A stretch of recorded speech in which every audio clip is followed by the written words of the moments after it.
assunto do dia, com Márcio Alvarenga. A palavra pântano já foi muito utilizada no cinema, principalmente por ocasião de filmes de terror, como em 1982, em O Monstro do Pântano. Depois, em 2006, Terror no Pântano. E, em 2023, A Filha do Rei do Pântano. Mas é a expressão pântanos alimentares. Essa pode ser novidade para muitas pessoas e por isso a gente conversa agora com o professor Thales Felipe Rodrigues da Silva, pesquisador do Departamento de Enfermagem da Unifesp. Professor Thales, bom dia, prazer em tê-lo conosco. Bom dia, o prazer é meu de estar com vocês para falar de uma temática extremamente importante e necessária para esse momento que a gente tem vivenciado. Como é que surgiu essa expressão pântanos alimentares, professor?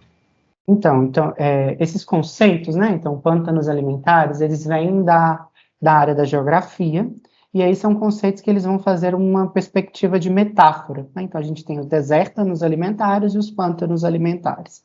Os pântanos, eles são locais ali, né? Então, são locais pensando na vizinhança dessas pessoas, pensando ali no que tem em torno, que são comercializados, né, predominantemente a venda de produtos altamente calóricos, com poucos nutrientes, como, por exemplo, os que são vendidos nas redes de fast foods e nas lojas de conveniência, né? Então, é um local, essa perspectiva do pântano, né? Se a gente relembra um pouco do que é um pântano, é algo que é pegajoso, algo que não vem nos segurando. Então, essas pessoas, elas estão imersas ali dentro desses locais onde que a gente tem essa venda predominantemente aí desse tipo de de alimentos. Então, vem daí. Interessante que, enquanto desertos alimentares são aqueles locais onde o acesso a alimentos in natura ou minimamente processados é escasso ou até mesmo impossível, né?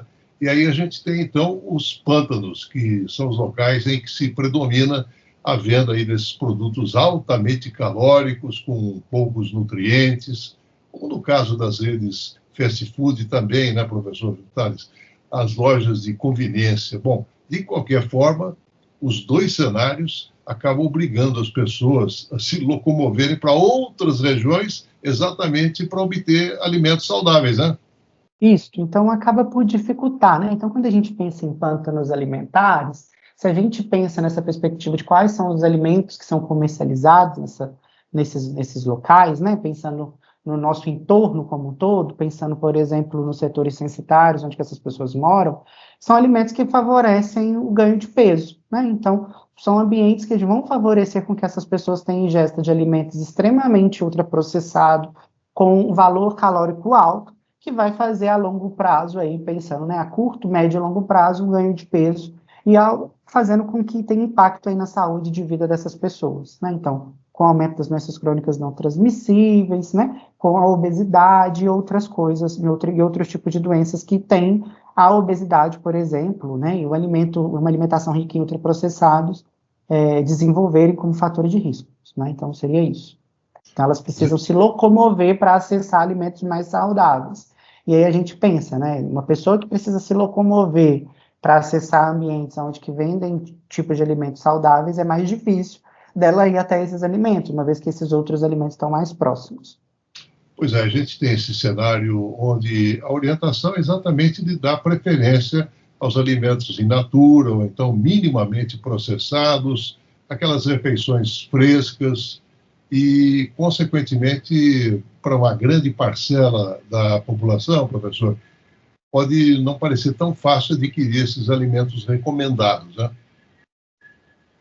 Eu acho que uma coisa que é interessante é que, igual você coloca, que grande parcela da população tem essa dificuldade, mas aí a gente tem que pensar em estratégias que vão nos favorecer para ter esse tipo de alimento na nossa casa, né? Como, por exemplo, as feiras livres, né? Essa perspectiva de fazer uma busca muito mais de feiras ao ar livre, alimentos, por exemplo, como frutas e verduras, porque acaba que se eu tenho esse tipo de alimento e tenho a possibilidade de ir num horário mais específico, por exemplo, numa feira, para conseguir um valor mais acessível, eu vou comprar esse alimento em detrimento do outro alimento, por exemplo, que é rico em ultraprocessado. Então, eu tenho que ter estratégias para fazer com que a população tenha mais acesso Então, por exemplo, as feiras livres é um tipo de estratégia para que ela tenha mais acesso aos hortifrutis, né? Então, pensando nessa perspectiva aí, de melhorar o acesso a alimentos saudáveis para essa população.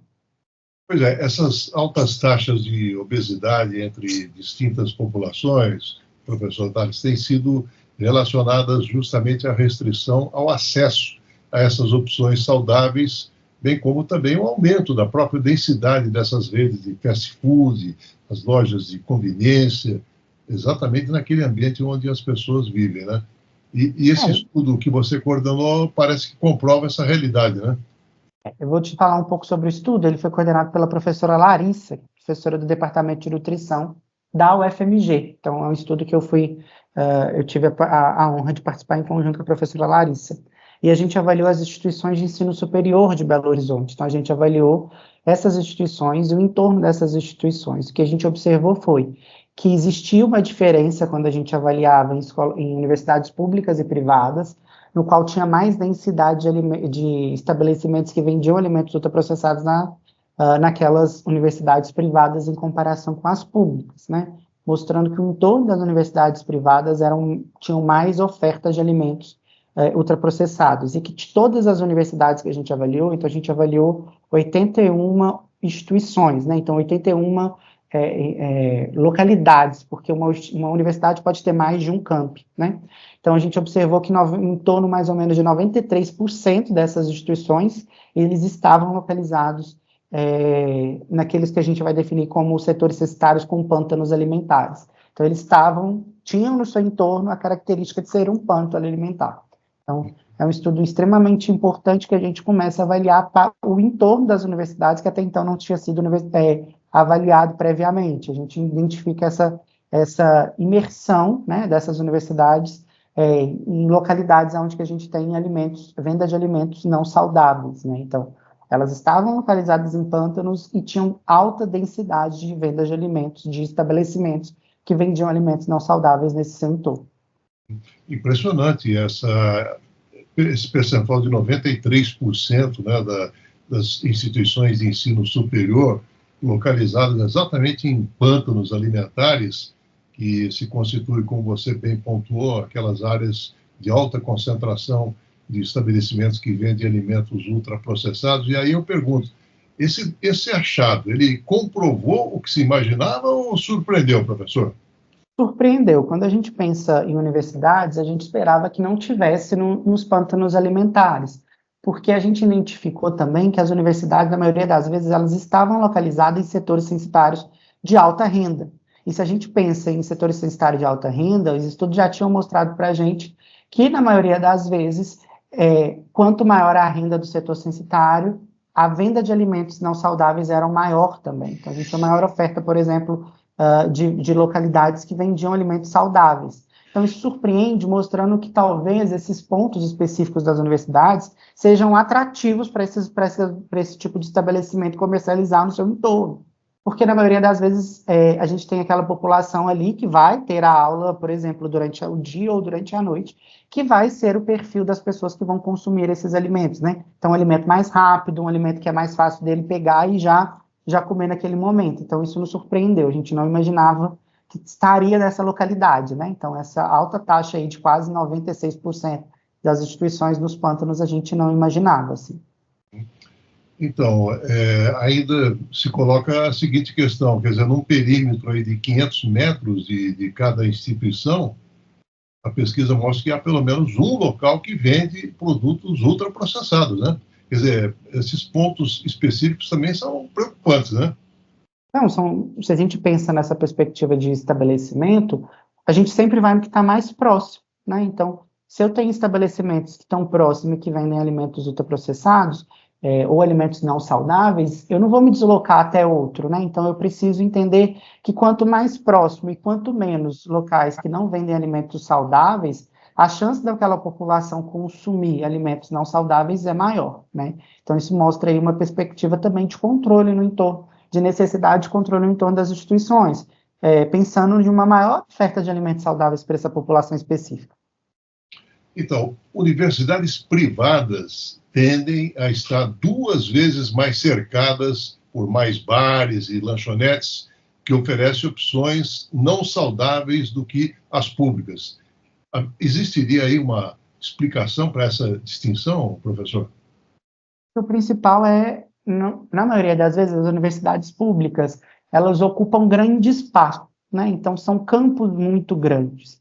Isso faz com que os estabelecimentos estejam dentro dessas instituições, ou então fora, na maioria das vezes, por exemplo, eles não vão estar. Porque quando a gente pensa em Belo Horizonte, a gente está falando, por exemplo, da Universidade Federal de Minas Gerais, que tem um campus muito grande, que é o campus da Pampulha, e na maioria das vezes, o entorno não vai ter uma venda de alimentos, porque esses estabelecimentos estão dentro das instituições. E outra coisa também que a gente pensa é a população específica que estuda nas escolas privadas, nas universidades privadas, talvez além de estudar, elas também são trabalhadoras, e o que faz com que, ou principalmente no noturno, quando elas estão estudando no período noturno, elas vêm direto do serviço e, consequentemente, elas precisam lanchar nesse entorno para ter as suas aulas à noite, né? Então, na maioria das vezes, também pode ser um atrativo para essas instituições, para esses estabelecimentos. Uhum. E quais foram as principais informações levantadas justamente junto aos estabelecimentos de venda de alimentos? Então, o que a gente avaliou? A gente avaliou por meio do CNAE, que é o Cadastro Nacional de Atividades Econômicas, o código de cada estabelecimento. Então, a gente avaliou quais estabelecimentos, para você ter ideia. Então, a gente avaliou estabelecimentos como supermercado, hipermercados, locais de venda de doces, padarias, mercearias, bares, ambulantes, lanchonetes e restaurantes, que são aqueles locais que vão vender alimentos imediatos, de consumo imediato, ou seja, que eu tenho a possibilidade de chegar, comprar e me alimentar naquele local. Então, por isso que a gente não incluiu dentro desses estabelecimentos, dentro dessas análises, locais de venda de alimentos, por exemplo, como hortifrutis e açougues, porque necessitaria de um preparo desse alimento para essa pessoa se alimentar. Então, pensando nesse tipo de estabelecimentos, que são, nessa perspectiva, né, que estão no entorno dessas instituições, são estabelecimentos que têm a possibilidade de pegar aquela comida imediata e as pessoas se alimentarem. Quando a gente pensa no tipo de venda de alimentos que estão sendo comercializados aí, então a gente pensa, por exemplo, as lanchonetes e as mercearias são alimentos que são caracterizados predominantemente, então tem uma venda predominante de alimentos não saudáveis. Então, são esses tipos de estabelecimentos que estão no entorno das instituições. Uhum. Agora, além dessa pesquisa, o que a gente observa é que os locais que comercializam principalmente alimentos in natura, professor Tales, e minimamente processados, aí a gente inclui frutas, legumes, o número desses estabelecimentos, por exemplo, numa cidade como Belo Horizonte, poderia até ser considerado baixa, proporcionalmente ao conjunto da população, né? Sim, sim. São estabelecimentos, na maioria das vezes, que eles não estão na sua maioria, e esses estabelecimentos específicos que vendem esse tipo de alimentos não saudáveis, eles acabam, principalmente quando a gente pensa em rede de fast food, eles acabam impregnando a cidade como um todo, se a gente pensa, né? Então, eles se propagam muito mais rapidamente. Então, é mais fácil ter esse tipo de estabelecimento no nosso entorno do que esses alimentos, por exemplo, que vendem alimentos minimamente processados, né? Que são considerados como mais saudáveis, né? Então, eles estão em menor quantidade, assim. E quais foram as principais limitações do estudo, professor? Isso pode levar uma subestimação, uma superestimação desses estabelecimentos, porque a gente está trabalhando com aquelas pessoas que têm o cadastro. Isso não significa que eu estou trabalhando eu posso ter pessoas que não estão cadastradas e que estão comercializando algum tipo de estabelecimento. Isso também é importante quando a gente pensa nos ambulantes. Talvez isso em pesquisas futuras seja necessário a gente ter esse olhar maior para os ambulantes. Por quê? Os ambulantes, a gente só trabalhou com os ambulantes que estavam cadastrados no CNAE, né, como na perspectiva de ambulantes. A gente sabe que quando a gente fala de ambulante, eu posso ter aquele ambulante que não está cadastrado e ele está vendendo o alimento ali perto daquela universidade, daquele campus específico de determinadas universidades. Então, essas são as principais limitações que a gente sabe. Entretanto, a gente sabe que esse cenário ele não seria tão diferente do que já está sendo posto pelos dados apresentados do estudo. Então, essas são as principais limitações. Tá. E agora, baseado em tudo que foi levantado, professor Tales, quais seriam os principais alertas exatamente que ficam sobre esse estudo? Quando a gente pensa no que esse estudo traz, a gente pensa, então, que as instituições em virtude, né, da autonomia que elas dispõem, essas instituições de ensino superior, elas podem pensar nessa adequação dos contratos com essas empresas de vendas de alimento dentro dos campos, a fim de a gente pensar aí numa melhoria da qualidade alimentar e nutricional desses alimentos comercializados, tanto intra quanto no seu entorno, né? Quando a gente pensa nas instituições públicas, aí a gente tem que pensar em outras medidas associadas e adicionais, principalmente a perspectiva dos restaurantes universitários, porque a alimentação que é comercializada nesses restaurantes universitários são alimentações extremamente saudáveis, baseadas aí no Guia Alimentar para a População Brasileira, e também outra perspectiva nas medidas específicas de políticas de permanência estudantil, né, pensando em específico aquelas políticas relacionadas às ações de segurança alimentar e nutricional, né. E aí a gente, para finalizar, pensando nesse entorno, a gente tem que entender que esse entorno ele precisa ser trabalhado por meio de políticas públicas que vão desde a gestão dessas instituições de ensino superior, mas também aí no contexto alimentar externo dessas unidades. Então, pensando em políticas que sejam intersetoriais, essa perspectiva de ensino, de venda de alimentos e tudo mais, para melhorar aí o ambiente dessas pessoas dentro dessas instituições. Até porque também trata-se de uma população que tem autonomia de escolha, né, professor?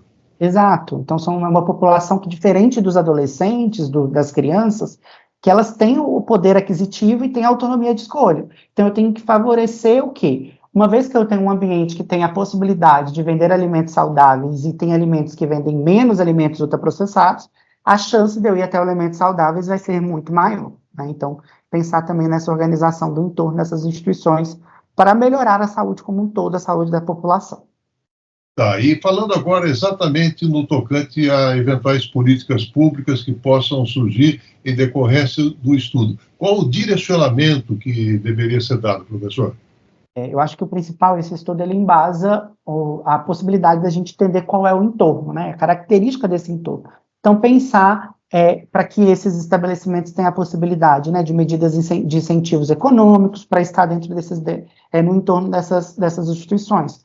E também pensando em políticas de educação, né, para que tenha essa população, igual a gente já falou, ela tem autonomia, mas essa autonomia ela precisa também vir numa perspectiva de conhecimento e também de embasamento do que é melhor para aquela população se alimentar. Então, pensar também em políticas que envolvam na educação dessa população que está dentro dessas instituições. Começamos no Trocando em Miúdos com o pesquisador do Departamento de Enfermagem da Unifesp, o professor Thales Felipe Rodrigues da Silva, a quem agradecemos pela entrevista e cumprimentamos pelo trabalho, professor. Muito obrigado pela oportunidade e a gente está sempre à disposição. Assunto do dia, com Márcio Alvarenga.